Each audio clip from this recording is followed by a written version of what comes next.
Hello, this is your host Akhil Navluri, and welcome to the brand new episode of the Techospace podcast series.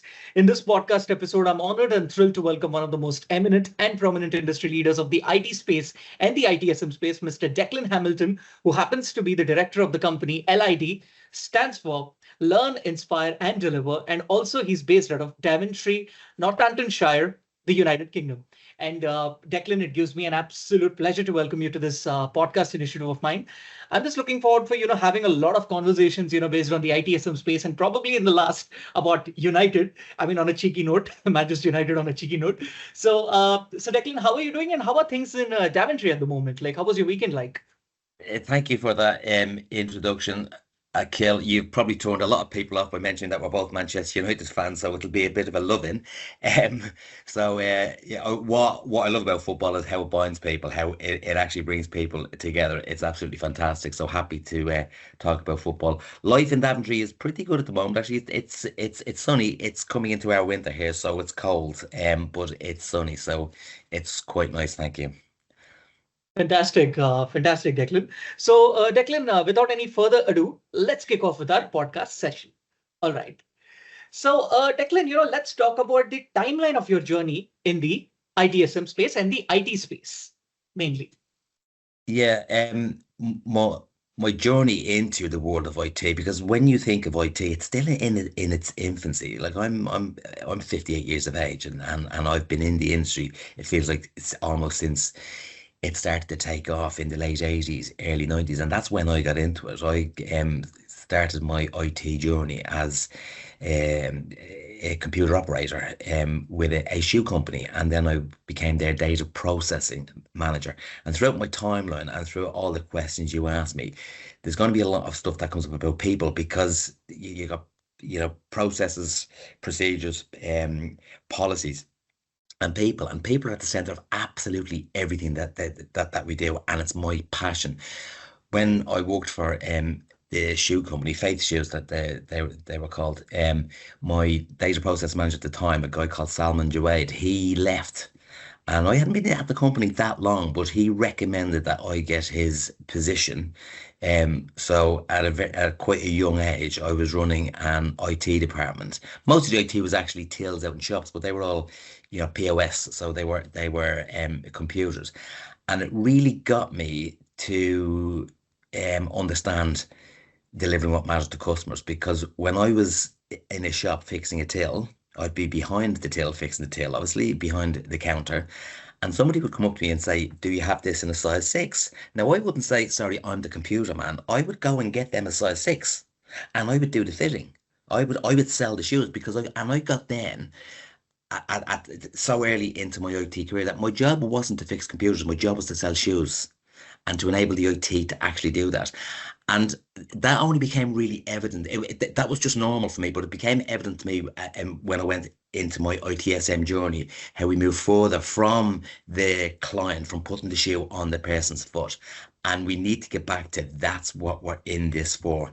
So I went from being a computer operator, then went and joined large organizations because I was interested in delivering service on a larger scale. Fantastic, Declan. So, Declan, how was your feeling like, when your boss, left the position, and it was vacant for you? Did you have that, that stressful feeling, or did you have that moment of pride? Oh wow, it's going to be me who's, who's going to, taking over the reins now. So, what was your feeling like back then?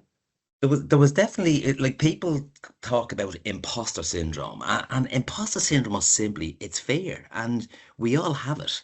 And it's the fear of not being good enough. It's the fear of being found out. It's all of that plays into the belief you have about yourself. But it's a story that you tell yourself. It's not true.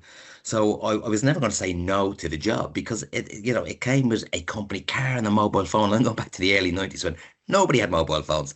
And a huge degree of responsibility, because you were keeping shops running, and everything was back then was batch processing. So every time shoes were sold, they were being replenished and they were being picked so you're very much immersed in the end-to-end delivery. So Yeah. I was nervous, but God, I was excited, really, really excited because I knew I was going to get to be, rather than being a computer operator in the head office, I was going to be going out to the shops and serving managers, and as I said, serving customers directly. It was brilliant. It was a baptism of fire because it was busy, because in retail you're only as good as last week's figures.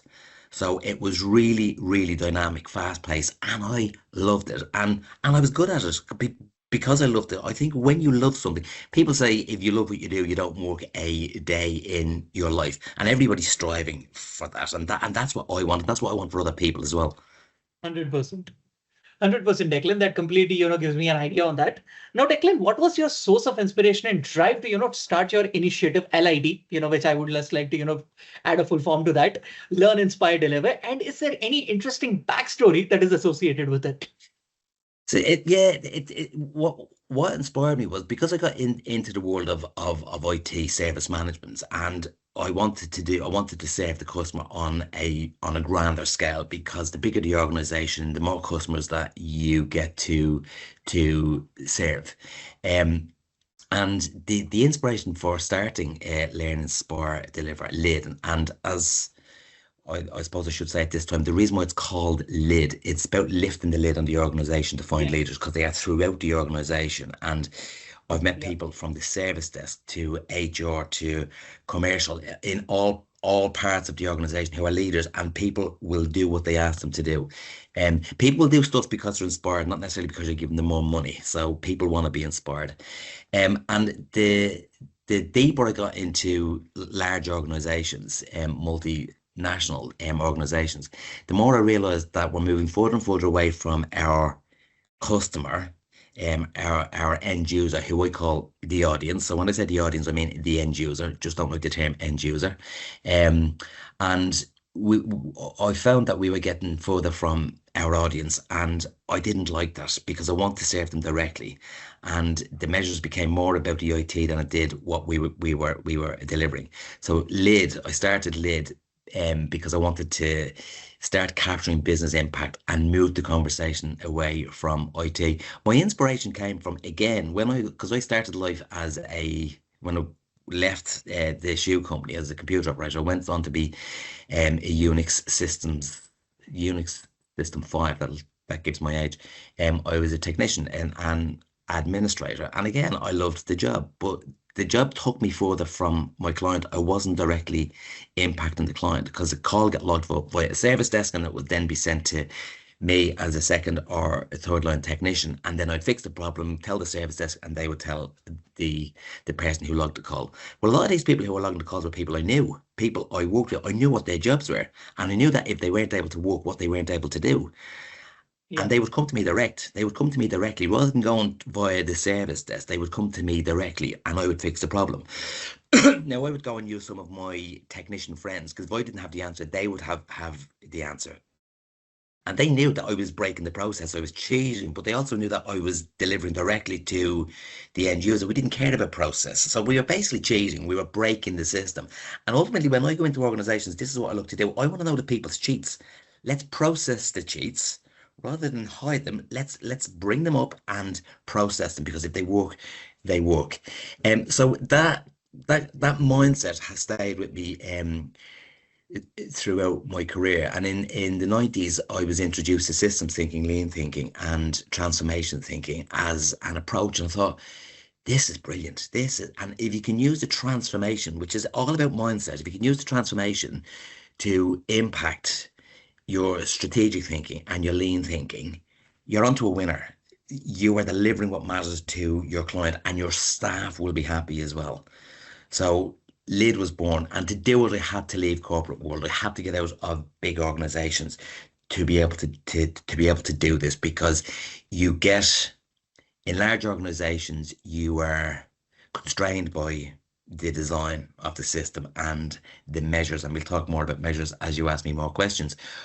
But I didn't want to be constrained by the measures, and all the answers that I'm looking for are in the organization. But because organizations are top down, and we'll talk a bit more about the the pyramid as well later, because organizations are top down. The Yes. people at the bottom end who have got a lot of knowledge and a lot of data and a lot of business acumen, you don't know how good these people are. They are the ones who need to be designing this service for your audience, and they have the answers. So when I present lid to two people, get this, two areas, two sections, get this quicker than anybody else. It's the customer, your audience, and your service desk people. The two people who are greatly impacted. There's more friction in that relationship. There's more empathy. There's more understanding. There's more sentiment in that relationship than there is in any other part of the organization. So yeah, so that was my inspiration for starting Learn, Inspire, Deliver Lid. That's perfect, Declan. We were just talking about the backstory that was, associated with it. Now, digging a deep more into the backstory. No, I mean, I totally understand that, you started your initiative like, years back, in the recent past. But exactly when did you conceive this idea that you wanted to come up with your own initiative? What was the year? Well, I've been trying to get the initiative into managed service providers for years. And I don't want this to come across as I'm anti-managed service provider. They've provided me with a very good living over the years, and I've met some amazing people.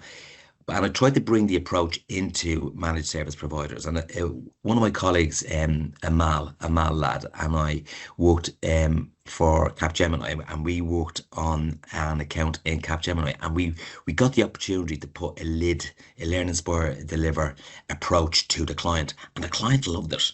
They loved it. I remember presenting to the client, and the senior client face off, turned to one of the service managers, says, "Do we not already do this?" And the service manager was like, "No, not really. Nobody's doing anything wrong, by the way. That's just the way the system is designed. The system is Yep. designed to enable the managed service provider to turn what the client is trying to tell them into an IT interpretation. So the IT service provider pretty much only talks IT. Your client is a tax inspector, an accountant, a farmer, a solicitor, a lawyer, the Home Office in this country, the Department of Work and Pensions. They don't want to talk about IT. They want you to be talking about what they do every day in their job and how IT enables it. So rather than us measuring ourselves against our interpretation, we listen to business impact. Um, Exactly. yeah, so Amal and I got the opportunity to present it to the client, but it's difficult doing it within the world of managed service providers, because the way managed service providers are designed, it's still cost per call. So if you're a managed service provider, it's really in your interest to be taking 1,000 calls a week rather than 100 calls per week, because 1,000 calls per week is going to give you a lot more money. 100 calls a week. Now, when you do lead, people say, so does that mean you're going to get rid of people because you won't need so many people? No, absolutely not, because you move those people onto, so in lid, you've got failure demand, and failure is all about waste and taking out waste and failure. And between 50 and 70% of the calls coming in by a service desk are entirely preventable. That's a lot of calls. That's a lot of numbers. That's a lot of return on investment if you can take all of those out. Whilst you're taking those calls and analyzing the data, you find value demand, so stuff that the client doesn't have that they ask for, or opportunity demand, something that you as a service provider you don't even do, but you could do, because again, your people lower down the organization are technically very, very capable. If they were hearing this request, they would say, yeah, we can do that. And I've seen that. So we take people off of waste and failure because we've reduced that, and we move them onto value and opportunity. And opportunity is only ever going up because you're constantly capturing customer demand, and it's what they are actually telling you. So your audience are phoning in every day, and people say it's very service desk heavy. Everything that goes out live, everything that goes out into a live environment comes back via a service desk. Everything. So that's where you capture business intelligence, because that your customer is trying to tell you. They are desperately trying to tell you what they're not able to do. And we categorize it as application, hardware, software, network. That's not what they're saying. And then we measure ourselves against those categories, and we achieve those measures. But we did get the opportunity to take it that far. Almost, we presented to the client. The client says, yes, we loved it. But trying to turn a tanker that is a big MSP around takes an awful long time. And having them to see the shift in culture and the shift in mindset and how you design the service, it's coming because people are not going to continue to. We think in this industry, making logging calls easier at a service desk, we see that as innovation. That's not innovation. It should be easy to log a call anyway. But making it easy to log a call every week is not progress. You're just making it easy to log a call. Why are they logging the call? They don't want to be logging a call. So if they don't want to be logging it, find out what they're logging it for and then eliminate the need to log that call. And then take that business intelligence. We're talking about one call. Multiply that with thousands of calls, hundreds of thousands of calls, millions of calls every year coming into service desk. Turn that one call into 100 calls, into 1,000 calls. Imagine the business intelligence you capture from all of those calls. That's what we do at Lit. And then we design the service against customer demand, not to facilitate it, to eliminate it, and then grow the business. Fantastic, Declan. You just gave me a high-level picture of about your company Lit. Now, basically, now I would just like to understand, like, how would you like to give an insight about what your company LID is all about in a deeper context? It really is about it's in the approach. We create no hierarchy and we create a bubble. So when we run workshops, in that workshop there is no hierarchy, because in corporate world, whether we like to believe it or not, there is a truth to power issue within corporate world. People tell senior people what they think they want to hear. It's like they say about the royal family only ever smells new paint, because every time they turn up, everybody cleans and paints, and that's what life is like for them. They just smell new paint. So not a bad gig if you can get it. So in Lid, we have no hierarchy. There is just your client's mission, your client's purpose, your client's promise to their customers. Why is your client in business? And you align everything you do to that. That's the one measure you have. Is what you're doing aligned to what your customer is promising their customer? And if what you're doing is not, well, then you need to think about what you're doing. Now, as part of our Lid approach, we actually get in the workshops people to draw how they impact their customers. So, and I say, so take you out of your role, whatever your role is, take you out of that role, and your job title doesn't exist. What is your customer not able to do? Now, people find that really difficult to do because they never really think in terms of what am I delivering? What is the end outcome? Am I producing something, or am I just doing a task because that's what I'm being measured on doing? So we start to get them to think about, how do you impact your customer? And if you're a service manager and your customer is somebody within your organization, what is that person in your organization doing for whoever they're doing for in their organization? And how many degrees of separation are you from your customer? And if what you're doing is not impacting them, you need to find out why. And if what you're doing is just an internal measure, why? Why are you measuring internally? You should be customer driven. Your measure should be customer driven, not internally driven. So it's all about no hierarchy and everybody is equal. And when you create that, the results I've seen have been extraordinary. I've had service directors and service desk people literally sitting together, designing something, because in our bubble in the workshop and in our no hierarchy conversation, the service desk agent was able to say to the service director, "You won't let me do this." And the service director said, "What do you mean I want it?" It's designed that way because it's designed top down. So the service director before this workshop didn't have the knowledge that he now has from somebody who's speaking to clients every single day. Yep. And the frustration in him was evident. So I said, guys, we designed it this way. We can design it however we want. So let's align it to what is our customer promising their customers, and then design what you need to design to deliver to that. And they did. And that relationship was changed forever. It transforms relationships. The guy never went back onto the service desk as a call logging agent. He went back onto the service desk as a change agent. Right. And he was no longer taking calls. He was training and facilitating the removal of waste and failure and optimizing value and opportunity. And to see that it's career changing. It really is. Fantastic, Declan. That's an amazing approach. Now, Declan, when you were talking about your customers, I am pretty keen to know this. Like, which sector do those customers, come from? Like, who are your end users, and what is the sector that they belong to? And you know this, I love this question, Akil. I love this question because people are people, and people. Lid is all predicated on people, people, people. Right? You've got your audience and their customers. You've got the frontline staff, people who speak to your client every single day. That's not just service desk people. It's everybody in the front line, all technicians, service. Managers, and then you got the rest of the support organization. So that should be a like an infinity loop. The data keeps going in, you keep designing to deliver Mhm. back. Yeah. Um, and I've done customer demand never changes, right? It never changes. So, and this sounds really, really simple. So you're talking about going from turning it from an IT interpretation into what is the customer telling you. The customer's always saying, I can't access, or I have a problem, or I can't do, or how do I? That's the top level demand. Now that demand, I've been doing this for over 20 years. That demand never changes. The story behind it changes. Now I've done this work in all over the UK. I've done it in Ireland. I've done it in India, which was absolutely amazing. And that's where I learned. So I'll tell you a quick little story. In India, when I was driving from Mumbai to Pune, I noticed on the back of trucks they have please honk. So in Yes. India, they ask you to honk the horn. Yeah.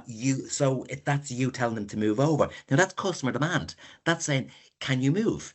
Now take that same demand into the UK. If somebody honks at you over here, you do all sorts of gesticulations, which I won't do, and you shout and scream. It's the same demand. But what's the story behind the demand? And the story behind the demand is the same the world over. Now, culturally, India was very different to the UK, but the customer demand was still the same. It's still somebody just wanting to do their job, wanting the IT service provider to understand what they're actually trying to tell them and try not to get frustrated. Um, and so I did lid on a cheese manufacturer in India. I've done it in banking. I've done it in retail. I've done it in central government. I've done it in local government. There is no difference. So when people say, "Do you have sector experience?" I've got people experience. Because Yeah. what's common in every sector is people, and what's common amongst all the people is they've all got demand. What's the story behind the demand? So I could take somebody who's only ever worked in retail into Lid to work with me to understand customer demand in a banking organization. Because you're starting at once upon a time, and the once upon a time is what is the demand, and then it's finding out the story behind that. The people who work in the banking sector don't understand the story behind it because they're only talking IT.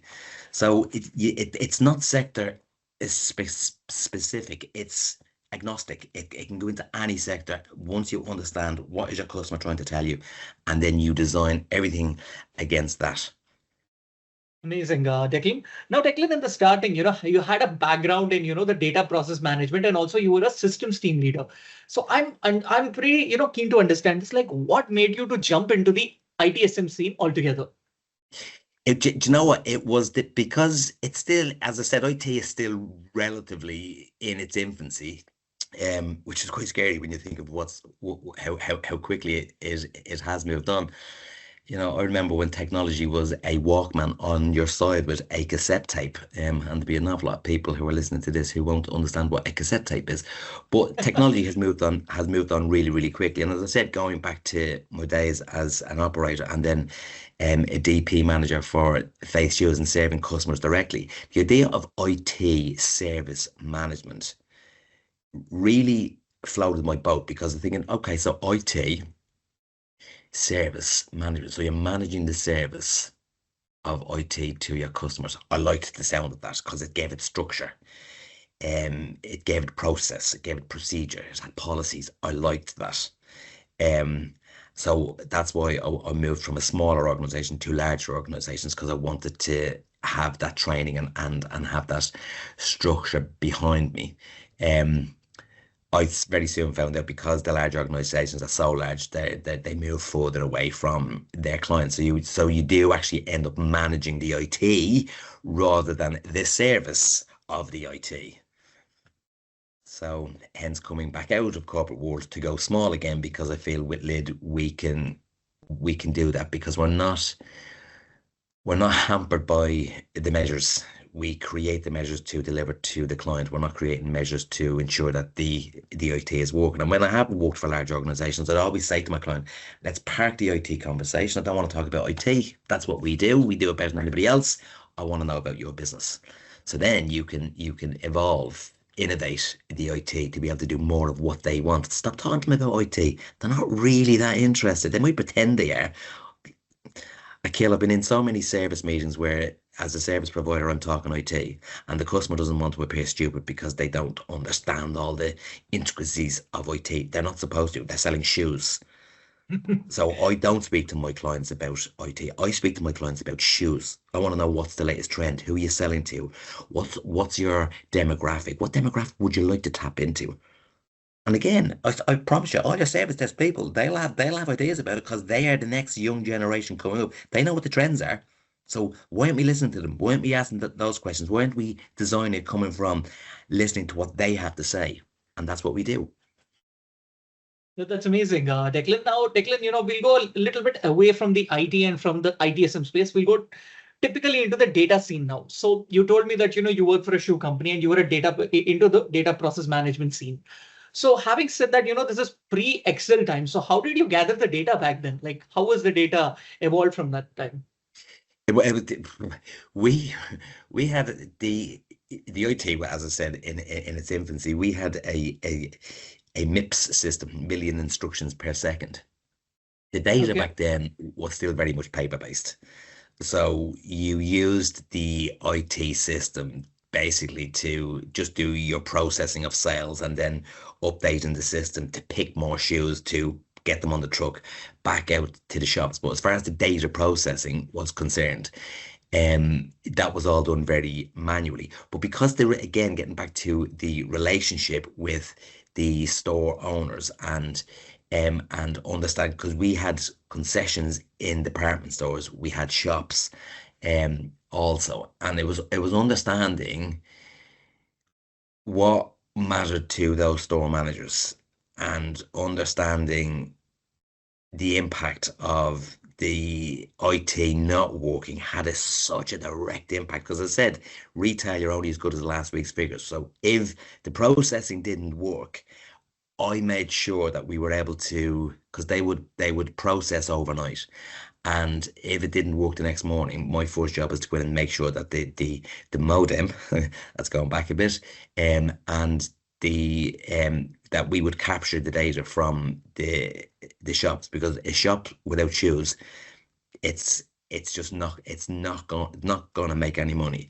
So I directly impacted the store owners then, because the data was telling me if they don't get what they need, they're not going to be able to sell shoes. They're not going to be able to delight their customers. The customers are going to go to some other shoe shop because they remember that there's a saying that people will forget what you said, but they'll never forget how you made them feel. So Exactly. when you go into a shoe shop to buy a pair of shoes, you first and foremost, you want the shoes to be there. That's your lowest level of expectation. Then it's the service you get in how those shoes were sold to you. That's all data. I was seeing it firsthand because I was in the shop. I sold shoes. So that's all data. So data comes in many forms. Every conversation, everything, one of my strap lines in Lid is everything exists in a conversation. So we're Absolutely. spending a lot of time, as I said, producing systems to take calls quicker, faster, better. We're using AI as well now to also capture demand. And it's like we're leaving the person behind. Yeah, I promise you, your audience is not going to be impressed that they're able to log 7 calls a year very, very quickly. Because they'll remember how you made them feel. The feeling of having to log a call 7 times a year. And I pick on 7 because that's not unusual. When I analyze service desk data, people are logging the same calls week after week or month after month. It's the same call. We put a different category on it, so we never capture um business business impact. Now we're inundated with data, and we're manipulating it, processing it to tell a story. But the story is predicated on failure.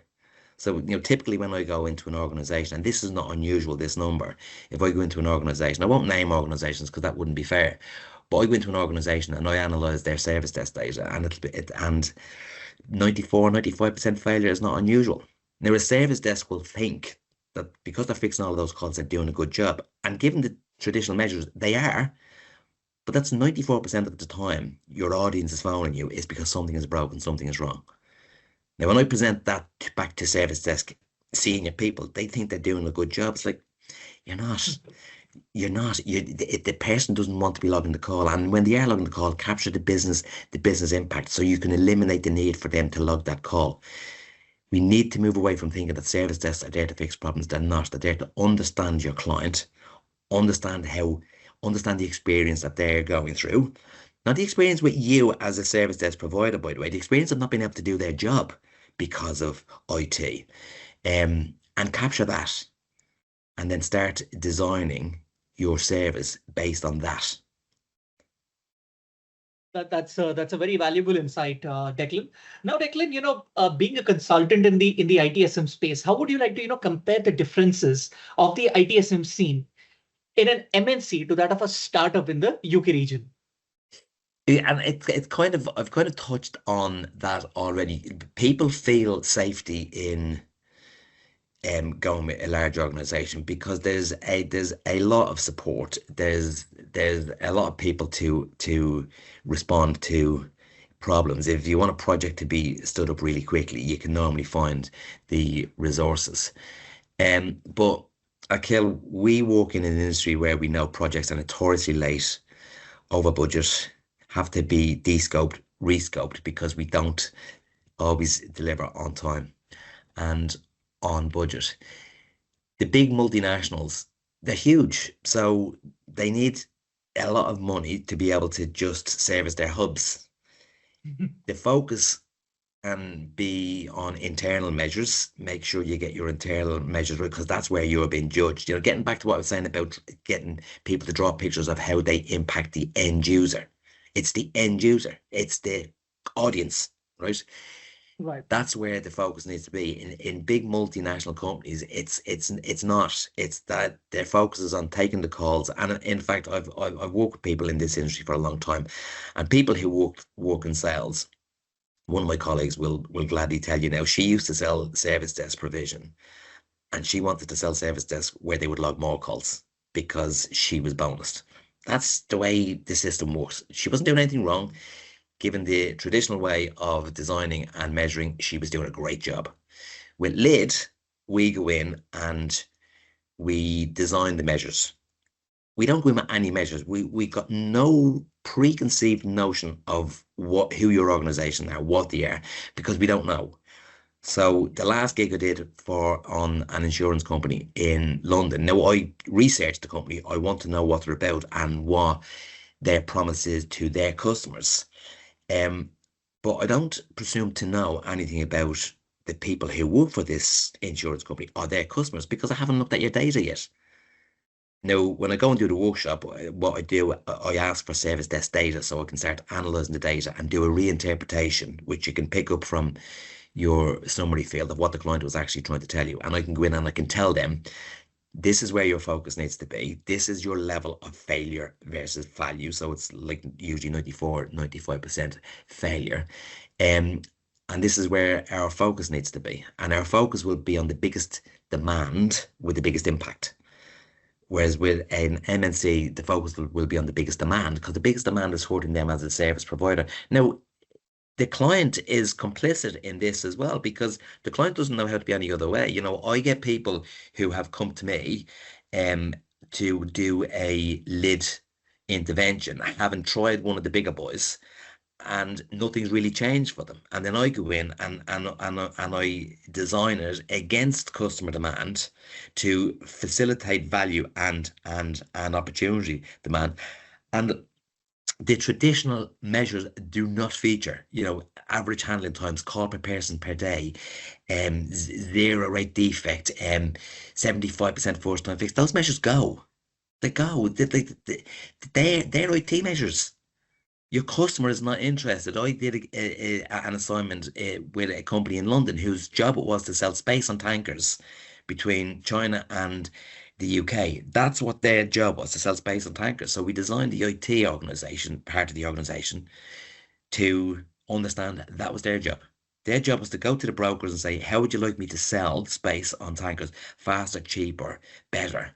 And the brokers were like, this is the conversation we've been always wanting to have, but we didn't know how to have it. Because you're coming back Yes. with, look, we've got 75% first time fix, aren't we doing a good job? It's like, I'm still not happy. You appear to be doing a good job given those measures. We get rid of those measures and we measure people on what they can control and what they can influence. And they design it, by the way. I don't design it, I facilitate it, but they design it. They effectively design their own target operating model. And because they design it, they own it. Because they own it, they love it. And then we train them to continually do that, continually improve the service, look to reduce failure and optimize value. And it works and it's wonderful. Fantastic, Declan. Now, Declan, what are your roles and responsibilities as being the director of your company, Learn, Inspire, Deliver, and also being the senior consultant for your previous tenure? This this one it's interesting actually because we do an exercise in the lid workshop around what titles mean.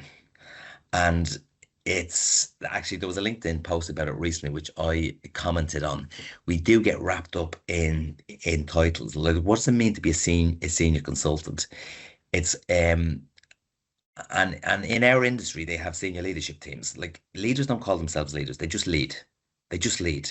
You know, we've got examples of that in, people like Mandela and Gandhi and Mother Teresa, and people who we hold up as amazing leaders. Right. Yeah. Um, they didn't call them; they just led, and people followed. And we all remember a school teacher who was a leader, who we were inspired by them. And it's kind of like falling in love. You can't quite put your finger on why you want to follow these people, but you do. They are inspirational. Um, so in Learn, Inspire, Deliver, how Learn, Inspire, Deliver will run as a company is how Learn, Inspire, Deliver goes out and transforms the organization. There will be no hierarchy. There will just be people delivering what matters to clients. If I have to have the title director because that's what a company's house says I have to have, well then I will have that title, but then so will everybody else. We don't care about titles. We respect where people are in the organization. Of course we do. People have worked hard to be where they are. But we get people to have a look. Rather than doing that, we get people to do this. What can I do to influence Yes. the delivery of service to my audience better than what I'm doing today? Am I working to my title or am I working to my ability to lead? So, and that's why we call it lid, again, lifting the lid on the organizations to find leaders. And we get rid of and because there's no hierarchy, you just speak about your client's purpose, your client's promise, your client's uh, mission. And that's the way lid will work. We will go in, we will be respectful, we will design the organization based on what your customer wants from you, and there is no hierarchy. And look, there's evidence of this working when you read things like the machine that changed the world, which is very much lean. They always use Toyota as a kind of exemplar, and they say in Toyota anybody can press the button to stop production. Because if you're in the hierarchical way we work, if you're like at ground zero and you can press the button to stop production, how much power do you have? But it's power to deliver what matters to clients. That's the power. Not Yes. I am the leader, I will stop production. No, they're stopping production because something is about to go out to the person who drives the car and they're your audience, and you stop production. And that's the way businesses need to work if you want to deliver what matters to your client. And that's what Learn, Inspire, Deliver will do. When the result of a Learn, Inspire, Deliver intervention is the people who design the target operating model tend to be from service delivery. They present back to the senior people in the organization. And I promise them that they will never have more power than the power they have just when they've finished presenting. And that happens every single time. The power in the room is palpable. And you see the people presenting. Look, in the hierarchical way we work, they don't get to present to CEOs. They are now presenting to a CEO. So they're really nervous.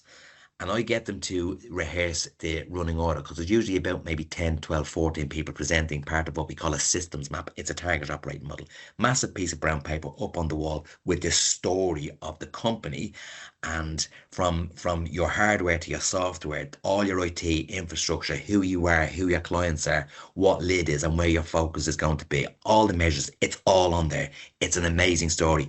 And when they go up to present it, they're nervous. And I do a running order just so everybody knows where when they have to go up and when they're finished, who's up after them. But what I tell them to do is do not rehearse what you think you want to say, because that's what you're going to be trying to remember. And the reason you're doing that is because you want to look good in the face of the people you're presenting to. Let me tell you, the people who you're presenting to care less. What they want to hear is what the data is telling them. So don't make it personal. Don't make it about you. Present the data. The data tells a compelling story. And I say, furthermore, you know more than you think you know. They never believe me, right? You know more than you think you know. Now, 12 people presenting, makes it sound like the 12 apostles, 12 people presenting. When the first one gets up, they do their bit. And the second one has, the person who's up next has just gotten something from their presentation that they didn't think that they were going to say. And they get up, and I'm not joking you. I often have to do that cut because what was supposed to be only about like 2 minutes, like 5 minutes into it, they're presenting and they're presenting other people's bits, and you can see light bulbs going off. And it's just the most wonderful thing to see. And pretty much everybody, to a man and woman who gets up to present, they say more than they thought they were going to say, proving what I said, you know more than you think you know. Because as they're presenting it, bear in mind they've been building it for weeks, sometimes months. They're building this target operating model, but it's only when they present it that they really get it. And because they get it, they never lose it. And in LID, we have this thing which is quite funny. I said, how do you know when people are touched, moved, and inspired? And the answer is because you get that they get it. You get that they get it. And you get that they got that you got that they got it. That's a really hard one to figure out. But when we do the presentation and everybody leaves and the people who present and I are standing there, I always do a what's in your head? What are you thinking right now? But the first question I say is, did you get it? And they go, yes. I says, how do you know you got it? Because they got it. And did you get that they got that you got that they got it? And everybody's laughing because they get it. And it works, and it's amazing. So, and that's when I say to them, whatever you want, this is the time to ask for it. Nobody ever asks for more money, you know. They ask for ways of working that is going to support the approach. And the people from the top every time say yes. They've just been inspired by these people who are telling them more about the business than they knew before they went into that presentation. Absolutely, Declan. So now, Declan, I'll flip the question a little bit here. So how do you view the ITSM scene in UK to that of your home country, Ireland? Do you feel there are any crucial differences between that, or it's just the same? No, it's just the same. And interestingly, actually, when I work with people who have internal service desks pretty much run the same way as MSPs run, because they have ITSM is the standard, and it's fantastic to have those standards, and it gives it rigor, because you've got it's supported by policy, processes, and procedures, and right down to local work instructions. And this is not me saying that we need to drop ITSM. Far from it. We need to include what I'm talking about in ITSM. So again, no, it's the same. It's the same as I said earlier on. It's the same the world over. People are following something that is prescribed. Absolutely, Declan. All right, Declan, very recently I came to know that you got a certification from the XLA Institute that is headed by the APMG Foundation. Yeah. So how would you like to, yes. yeah. The XLA Institute, yeah. So it's a perfect relationship because, as I said, lids will be taking out waste and failure, reducing the number of times your audience, your client has to phone the service desk, because ultimately that's what we want to be. We don't want to be measuring ourselves against them phoning the service desk, and the X is for experience. XLA is experience, and it's measuring the customer experience, measuring the sentiment. And as I've said, if you're phoning the service desk and you're getting feedback on your experience of phoning the service desk, you're giving feedback on the service desk person. And in my experience, service desk people are always really nice because they have empathy, because they know that you can't do what you need to do. And they also know that they're ultimately not capturing that because you just categorize it. And then, so I give good feedback on the service desk agent. I'm not going to throw them under a bus, because in the way the system is designed, they've got the least amount of control, but they are measured the most. So I'm not going to give bad feedback on them. So I give good feedback. Now you could say, well, you're part of the problem if you're not giving honest feedback. Well, I am. I'm giving honest feedback on on the agent. What can they do? They don't design the service. In lead, we do. So that's why I'm saying the XLA Institute, they're all about measuring sentiment and the experience. If they can work with lead, take out the waste and failure, and then measure what's left. Rather Yep. than, I've mentioned figures of 94 and 95% failure. If you're measuring that failure, what's the point? You want to you want to be eliminating that and measure what's left. So working with the XLA Institute for me is an absolute must, and that's why I did the certification, because I needed to know what their approach to experience management is. Um, and we are pretty much in the same conversation, which I'm really, really excited about, because I think over the next coming months and years, I think we're going to make a huge difference in the delivery of IT and the delivery of delivering what matters to customers.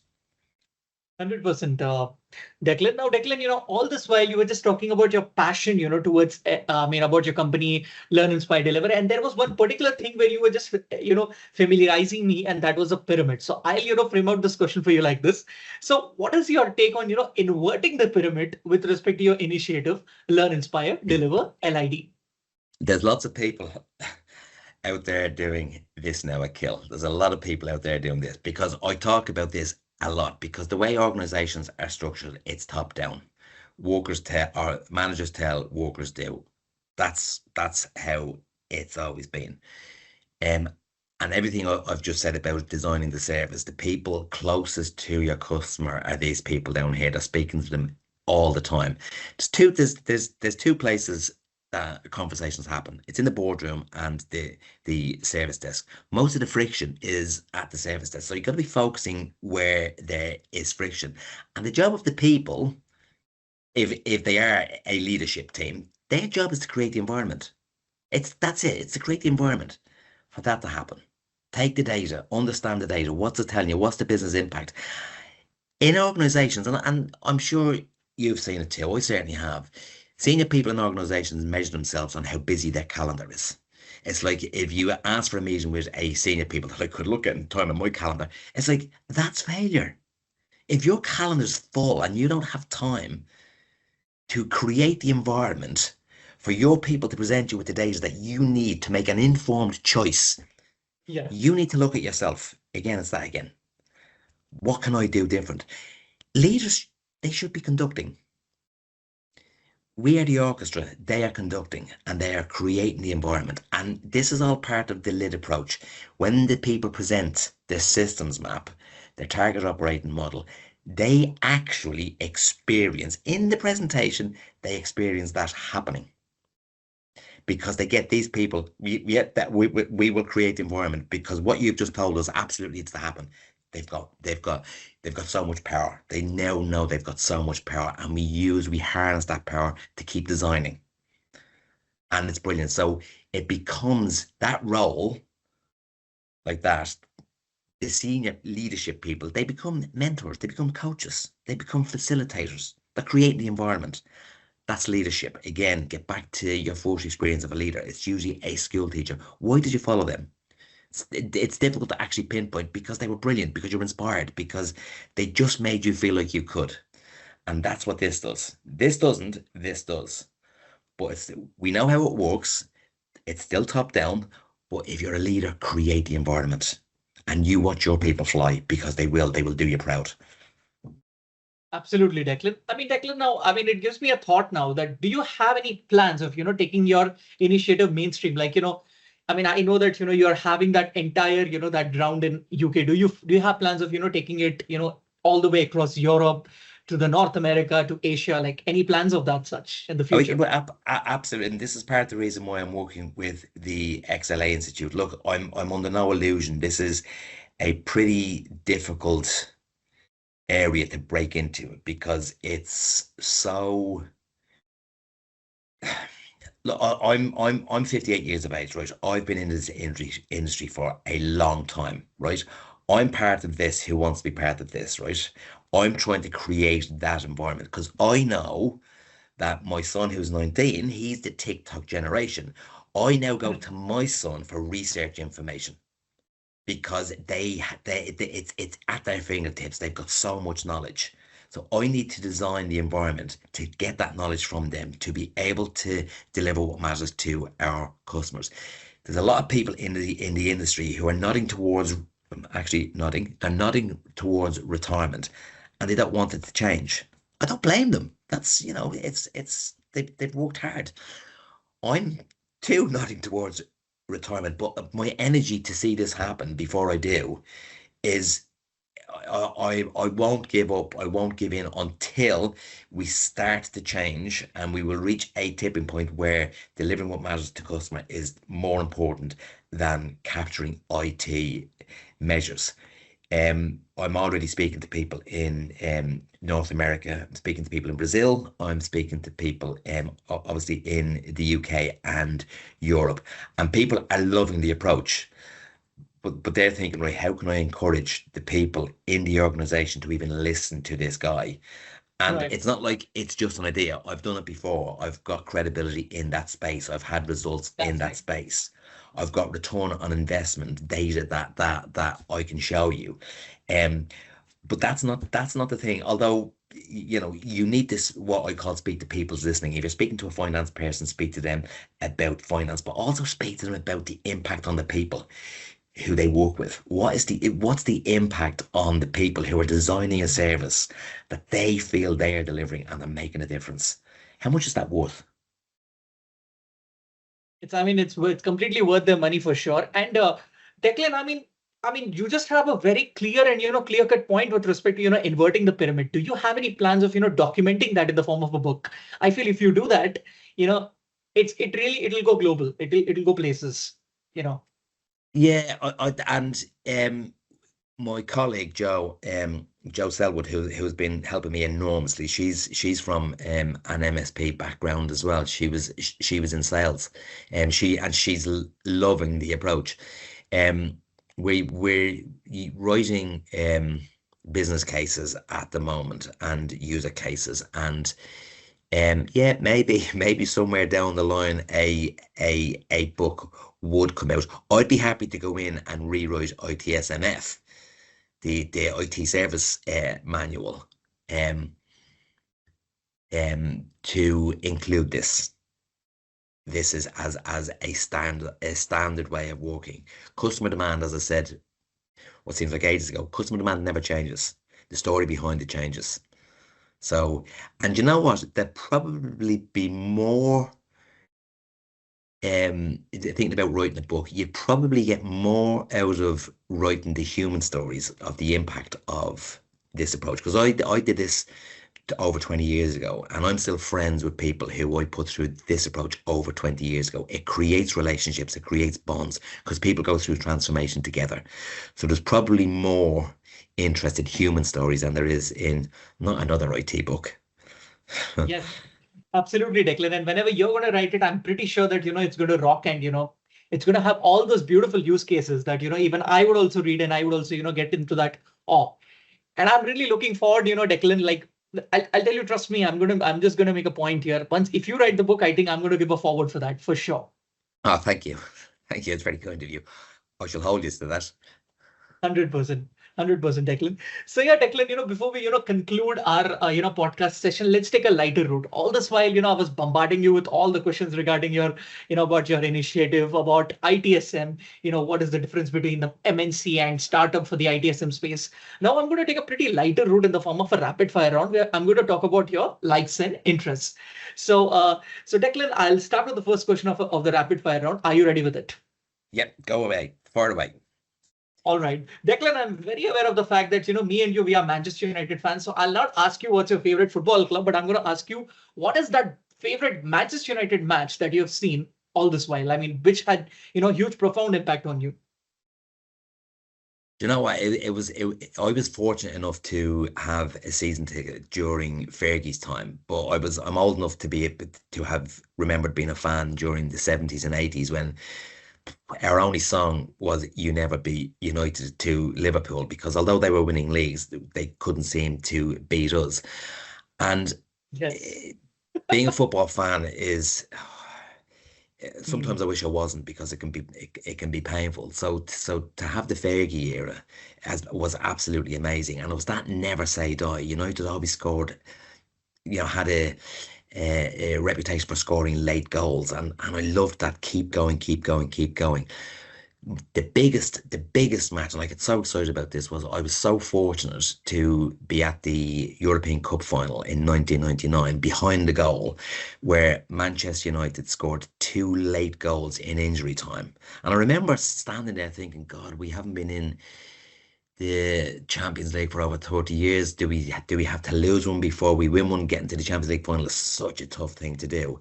And when we scored those two late goals, the place just erupted. It was, and what you won't have seen on TV was Yeah. the players stayed on the pitch for such a long time afterwards, and they got the European Cup, came down to the United end. Although United only had something like, I don't know, 20 odd thousand tickets. There was 55,000 Reds in the stadium. They got tickets, and they came down to our end with the trophy, and each one of the players had a turn of walking up to the trophy, picking it up and raising it aloft. And the fans, every time for every Oh player, my God. just went absolutely crazy. And it's that never say die attitude that Fergie instilled. It's not over until it's over. So, and it's 100%. taken that mentality as well into what I'm doing, because getting lit out there has been challenging and tough, and I love it. So I'm going to keep doing it. And Manchester United loved winning, so they didn't stop until they won. So Yes. And I mean, touch wood, at the moment, I feel Ruben Amorim is also doing good. I mean, I don't say he's like Fergie, but he has the potential to, come to a longer range. And yes, I believe in him. And yes, Manchester United fans also should at this moment. yeah. Yes, yeah, I agree. I think getting back to leadership, I remember Alex Ferguson saying when he was being interviewed by David Frost, he says that the most important person in a football club should be the manager. Yes. Alex Ferguson was a leader. People followed him. Now you could argue and debate his methods, because some of them are very much old school, but people wanted to run through walls for him. So that's why you're saying the most important person is the manager, because and if you get a good manager, it means they're a leader. And I think Amarin is showing signs of leadership. 100%, 100%. Now, I'll not ask you who's your favorite Manchester United player, but I'm going to ask you who's your favorite goalkeeper in Manchester United. I mean, of all time. Oh my God! Again, going back, I'm old enough to remember people like Alex Stepney. Okay. I've got the interview. I've got the autograph of Jimmy Rimmer. So I go back a long time, but it's got to be Schmeichel. It's got to be Peter Schmeichel, Peter because Schmeichel, yes. yeah, I think people talk about Cantona being the last piece of the jigsaw. I think getting back to Cantona was our conductor. That's what he was. Yes. He was our conductor. Peter Schmeichel 100%. was the last piece of the jigsaw. It proved that you needed a really good goalkeeper who didn't take responsibility for any goal conceded. He blamed the ball boy rather than blame himself, because his standards were so high. His standards were so high. And he had that winning mentality. He was just an amazing keeper. And again, I was fortunate to have a season ticket during his tenure at United, and he was a colossus. He was enormous, enormous. He really was so good. If you ask me, my favorite goalkeepers are Edwin van der Sar and David De Gea. Like they are like, Really? Yeah, yeah, yes, yeah. I think that's probably an age thing as well, isn't it? Because you're quite a bit younger than I am, so it's what you remember. I actually remember seeing Edwin van der Sar playing for Fulham at United, and he had an absolute amazing game, yeah, and not long after that he signed for United. So yeah, I certainly liked him. I thought again he was a great leader on the pitch. yes, he He is really was. He definitely, was a great leader. So definitely. 100% Declan. So, Declan, since I come from India and I'm of the Indian origin, I'm pretty quick keen to ask you this question. Like, what is your favorite Indian food that you always like to have? oh, that's a good question. Um, Do you know what? I like traditional. So there's a cafe in West London called Rita's, and it's an Indian cafe. And I always say it's like the equivalent of a British greasy spoon where people go for their English breakfast. It's the Yeah. Indian equivalent, and it's the part of West London that it's in is predominantly Indian. And when you go to Rita's, quite often, I'm the only white face in there because they don't have a menu. They just serve what's been cooked that day. It's home cooked Indian Okay. food, and that's what they serve. So they don't serve alcohol. They just serve food. So whatever Okay. they're cooking is what I love to eat. Oh, So wow. I don't necessarily have a favorite dish. I love it. I live in England. England is the home of the Balti. It came from Birmingham. So Indian food in this country can be very good. But you and I both know you don't get better Indian food than home cooked Indian food. So Absolutely. Since I anything mean, home cooked is for me. 100% Declan. Declan, 100%. Declan, since your in-laws, they are of this Sikh origin and of the Punjabi origin. Like, what is the food that you like the most? From your in-laws end. Um. So I'm vegan, so anything vegetable based, but I've had a butter chicken made for me with vegan chicken. So Okay. and do you know what, you wouldn't know I haven't always been vegan, so I have had chicken, but you wouldn't know the difference when it's mixed in with the sauces. The texture feels the same and the taste certainly feels the same. So a butter chicken dish is like, oh, I love it. I love it. I usually get a batch cooked for me as well, so I end up eating it 3 or 4 days in a row. So I'd eat it every day.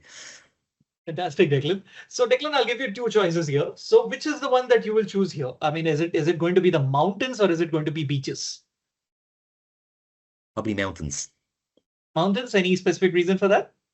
Um, I I I'm into my fitness. I run, and in fact I ran a 10K last Sunday in an organized event and got a medal for it. You never grow too old to love getting Oh, medals. Right, you fantastic. never grow too old to love getting medals. And I beaches, don't get me wrong, nice to lie there reading a book, but I'd rather be active climbing the mountain because Okay. you can see for miles around you. Beautiful, absolutely beautiful. 100%, 100%. I totally agree on that. And I'll give you four choices here again. Like I gave you two choices. So the first choice happens to be out of I mean, which is your favorite movie franchise?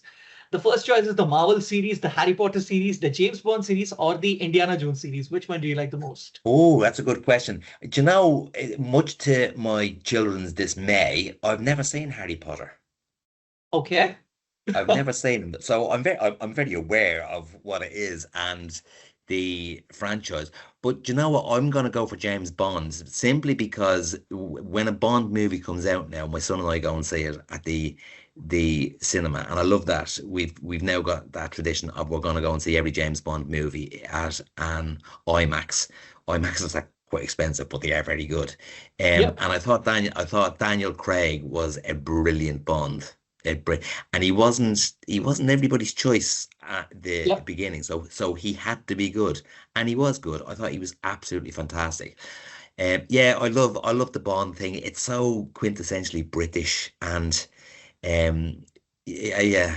It's always good. High energy, high impact, Yeah. great stunts, usually good storylines, and the cheesiness as well. Shaken, not stirred. All of that it's still there. It's still quite funny. There's a little bit of slapstick in there as well. It's quite funny. I mean, it depends. Each Bond actor has made it very different. I was seeing a movie of Sean Connery, You Only Live Twice, a Bond. I mean, that was a very different type of approach for Bond, Yeah. and it was lovely. Yeah. So what's your favorite out of those four to kill? I like Bond, Yeah. honestly speaking, minus Yeah. James Bond. Yeah. The music is brilliant. The music is absolutely brilliant. Captivating, completely captivating. Yeah. So, our listeners are very keen to understand more about the Irish culture. Suppose if you suggest the listeners to watch a movie about Ireland and get themselves familiar with it, what movie would that be? Like, I'll give you an example. Like, if people know about Australia, they know a movie called Crocodile Dundee. So, about Ireland, is there any movie that people should watch? I've got an old favorite. Now, I think this movie may have even come out before I was born, but there's a movie with John Wayne and Maureen O'Hara called The Quiet Man. Okay. And it's just so beautiful to watch. It's, again, quintessentially Irish. Okay. Um, and it's funny, and it's a part you wouldn't necessarily expect to see John Wayne play, but it's a lovely, lovely movie. Love it. Fantastic. So the The final Quiet question to Man. you. Yeah. So the final question to you, Declan, I'll just give two final questions to you. So who's your favorite Hollywood actor of all time? Oh, do you know what? That's a really, really difficult question to answer, and I think probably coming from being well, not a bit biased, terribly biased. Um, I think that Killian Murphy at the moment is on fire. Yes, His portrayal of Oppenheimer was absolutely amazing. was stunning, Um, really. yeah, it really was. But it's just there's actors like there's an actor over here called Pete Postlethwaite, and he's sadly passed away. He was just such a fantastic actor. Just such a fantastic actor, but probably doesn't get the recognition. He doesn't necessarily play a lead role, but he'll be supporting the lead, and his acting was always fantastic. There's a movie called In the Name of the Father, with Daniel Day-Lewis and Pete Postlethwaite. That's an Irish one as well that I'd recommend. But yeah, he's an absolutely fantastic actor. Um, yes, probably at the moment, Cillian Murphy, because of there's a movie on Netflix over here called Steve, and the Yeah, movie it's a bit of a hard watch actually, but his acting in it is just, oh my God, it's so good. It's so good. Really, really so believable. So believable. And the story doesn't necessarily go where you want it to go, yeah, but that's life. Life doesn't always go as you want it to go. It's not always going to have a happy ending, or it has an ending 100%. that Yeah. leaves you thinking, I've got more questions than answers. For me, that's good. I like that. All right. Okay, the final question to you. Who's your favorite musical artist of all time? I've got such an eclectic taste in music. I remember when my son was 7, right? He's 19 now, Rory. My ex-wife phoned me to say there's not many 7-year-olds in the world who, when they hear on the radio that Neil Diamond, Cracklin' Rose was the next song on, my 7-year-old went, yes. Because they were brought up listening to Neil Diamond. Because I had his CD in the car, and his music is rousing, actually they use in certainly in this country they use Sweet Caroline for the England team, the England cricket team, the England football team. So Yeah, yeah. everybody's singing that song because it's such a rousing song. And my children, and I remember saying it to my daughter, who also loved Neil Diamond. It says, one of these days, in the not too distant future, somebody's going to think you're cool for knowing that song. And I remember my friends said, nobody's ever going to think that cool. Well, it happened to her in her university halls when they started singing, when somebody brought up a Neil Diamond song, and my daughter knew the words of the song. They were like, wow. Some say they were indoctrinated. No, they weren't. So probably Neil Diamond. I think he's brilliant. Fantastic. That's an interesting choice. So, Declan, thank you so much. Finally, taking time from your busy schedule and making it happen. I just loved our collaboration. Especially when you just took me through your journey. Starting out in the data process management space and then going into the ITSM, then talking about your initiative LID. It was simply brilliant, and I just love the way you framed it. Inverting the pyramid, and the customer comes first, and creating the use case based on the calls that you had and based on what he requires. So that was really fantastic. So thank you so much for that insight. And it was lovely conversing with you, Declan. Thank you so much. Thank you, Akhil. It's been an absolute pleasure. I really enjoyed it. All right. So listeners, on this note, this is your host, Akhil Navluri, signing off. We would be back with another podcast episode with another eminent industry leader very soon. Till then, keep listening. Stay tuned. Goodbye. Stay tuned and au revoir. Thank you.